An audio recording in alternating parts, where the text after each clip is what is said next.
یعنی لوگ کہتے ہیں کہ یہ جو احتجاج کر رہے ہیں، یہ جو بات کر رہے ہیں، اس میں وزن ہے، ٹھیک کہہ رہے ہیں، لیکن بیچارے ہیں کمزور، کچھ نہیں کر سکیں گے۔ اور وہ قوت کیسے اکٹھی ہوگی؟ احساس دلانا ہے عوام کو کہ آپ جب آئیں گے تو طاقت بنے گی نا۔ طاقت میرے سے کیسے بنے گی؟ تم لوگ اکٹھے ہو گئے تو وہ بنے گی۔ اور اس میں ہمارا المیہ ہے کہ لیفٹ پارٹیز راستہ روکے ہوئے ہیں، خود لیفٹ کے لوگ، ترقی پسند لوگ جو نظام کو بدلنا چاہتے ہیں، وہ کہتے ہیں کس کے ساتھ شامل ہو، 20 تو پارٹیاں ہیں۔ میں ان سے بھی کہتا ہوں کسی ایک پارٹی کو آزما لو، کسی ایک پارٹی کو آزما لو اور اس کے اندر جا کے لڑائی لڑو، کوشش کرو کہ آپ کے تصورات کے مطابق وہ پارٹی انقلاب کا لائے عمل یا تبدیلی کا لائے عمل بنائے۔ لیکن کہیں تو کٹھے ہو، وہ کٹھا جو پارٹی بڑی ہوگی باقی پارٹیاں اس کے ساتھ کٹھی ہیں تو کوئی قوت بنے۔ اور یہ بات ذہن میں رکھیں ہمارے تمام ترقی پسند اور قوم پرست دوستوں کو کہ کوئی بھی صوبہ اکیلے طور پر لڑائی لڑ کر کامیاب نہیں ہو سکتا۔ بلوچستان 5ویں لڑائی لڑ رہا ہے، کسی سردار کا بیٹا نہیں مر رہا، کسی بریگیڈیئر کو نہیں مارا جا رہا، وہاں مر رہا ہے ہمارا عام کسان، وہاں جو بلوچ مر رہا ہے وہ بھی ہمارا عام کسان، عام قبائل۔ 5ویں لڑائی لڑ رہے ہیں، جیتنے کے امکانات ابھی بھی نظر نہیں آ رہے۔ پختون لڑائی لڑ رہے ہیں، وہ پی ٹی ایم بھی بنا لی کہ چلو پارٹیوں کے دائروں سے نکل کر ہم تاریخ بنا لیتے ہیں، وہ بھی بن گئی، ایجیٹیشن ہو رہا ہے۔ نتیجہ کیا؟ یہی سندھ کر رہا ہے۔ یہ سمجھنا چاہیے کہ پاکستان میں اس جابر ظالم وردی والوں سے جان چھڑانے کے لیے پنجاب کا عوام، پنجاب کا محنت کش طبقہ جب تک ان قومی تاریخوں کا ساتھ نہیں دیتا، ایک انقلابی عمل کا حصہ نہیں بنتا، ان سے جان نہیں چھوٹے گی، ان سے جان نہیں چھوٹے گی۔ اس لیے ان قوم پرستوں کو، ترقی پسندوں کو بھی کہتا ہوں کہ آپ اپنی موومنٹ کے دوران جو ٹارگیٹ پنجابی کو کرتے ہو، سمجھداری سے کام لو، جنرلوں کو ٹارگیٹ کرو، پنجابی کو اپیل کرو، جس طرح ویتنام کی جنگ میں ویتنامی امریکی عوام سے کہتے تھے کہ ارے بھائی تم اس لیے ٹیکس دیتے ہو کہ میرے اوپر بم گرائے۔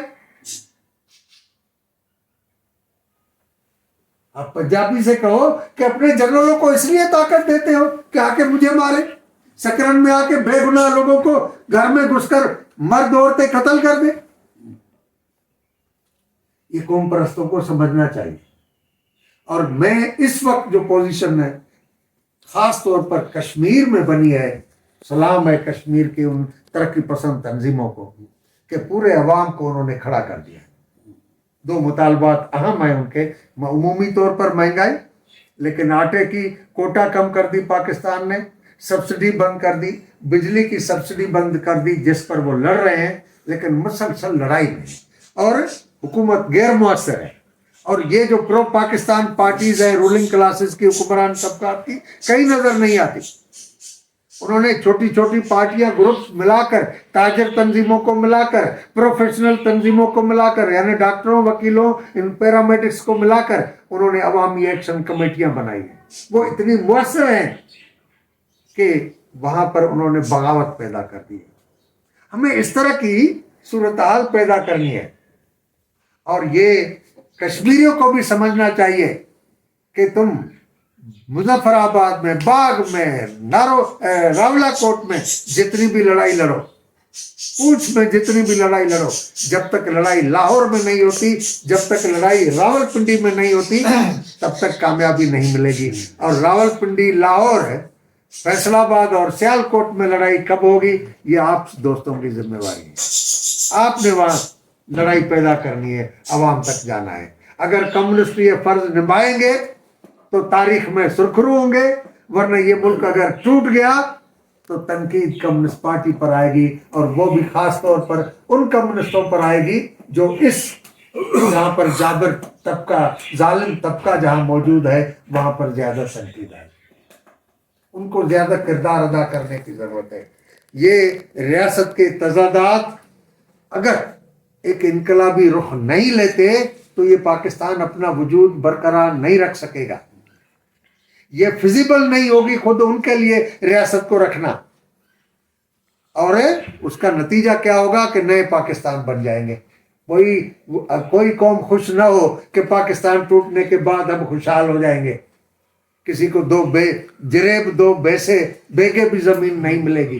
یہی صورتحال ہوگی. وڈیرے اور آزاد ہو جائیں گے. زرداری صاحب نے جس طرح وہ اسٹیل مل سے لے کر میونسپالٹی کے ورکر کی تنخواہ تک کھا رہا ہے, یہ صورتحال مزید گہری ہو جائے گی. تو اس وجہ سے پورے ملک کے عوام کو ہم اپیل کرتے ہیں اور ہمیں اپنے پمفلیٹس تیز کرنے چاہیے. جو پچھلا پمفلیٹ آیا آپ نے تقسیم کیا ہوگا یقینی طور پر. یہ سیریز ہر 2 مہینے کے بعد ریپیٹ ہونی چاہیے. پارٹی کو عوام کو پروگرام بھی دینا چاہیے, اس میں متعارف بھی ہونا چاہیے, اور پمفلیٹ تقسیم کرتے ہوئے ہمیں وہاں پر لوگوں سے بات بھی کرنی چاہیے. اور 5 آدمی ہو, 10 آدمی ہو, 20 آدمی ہو, ہم جو نیا طریقہ احتجاجی مظاہرے کا کرتے ہیں وہ ذرا نوٹ کریں, اس طرح طریقہ اختیار کریں. آپ ریلی لے کر نکلتے ہیں, مخاطب ہوتے جائیں, صرف نعرے نہیں, تھوڑے بہت نعرے بھی لگاؤ تاکہ بولنے والے تھوڑا سا سانس لے لیں. مخاطب ہوتے جاؤ لوگوں سے. جو سڑک کے کنارے جیسے آپ نے کہا کہ وہاں پر کوئی ریڈی بان جا رہا ہے تو ریڈی بان سے مخاطب ہونا چاہیے, بھائی تمہاری لڑائی لڑ رہا ہوں, تمہارے گھر میں آٹے کی کمی ہو گئی ہے, تم بچوں کا دودھ نہیں لے سکتے, آؤ ہمارے احتجاج میں, ہمارے لیے مسئلہ نہیں ہے, تمہارے لیے مسئلہ ہے. یہ کہتے ہوئے جلوس میں جانا چاہیے اور اس کو ہمیں تیز کرنا چاہیے. یہی طریقہ ہے, ورنہ یہ پاکستان بھی ڈوبے گا, عوام بھی ڈوبے گا. ایک تباہی نظر آ رہی ہے, اور یہ گریٹ گیم جو ہے وہ پاکستان میں جو دھماکے لے کر آئی ہے یہ تیزی سے اس طرف بھی آئیں گے اور وہ خطرناک. اور اس سلسلے میں پاکستان کے جنرلوں سے کہوں گا کہ آج تک آپ نے جس طرح آپ کے بزرگوں نے جو غلطی کی اس کو سدھارنے کا موقع آیا ہے, یا تو آپ سدھر جاؤ, یہ جو عوام کو مارنا اور عوام کو لوٹنا اور دنیا کو عیاشی کرانا یہ سلسلہ بند کرو. اس ملک کی ترقی کے لیے سوچو, کیونکہ اس ملک کی 90% لوگ جو ہے وہ آپ کے جوتے پالش کر رہے ہیں اور آپ کے لیے کرائے کش بن کر لڑ رہے ہیں. ان کا ذرا خیال رکھو, ان کی زندگیوں کا خیال رکھو. Thank you.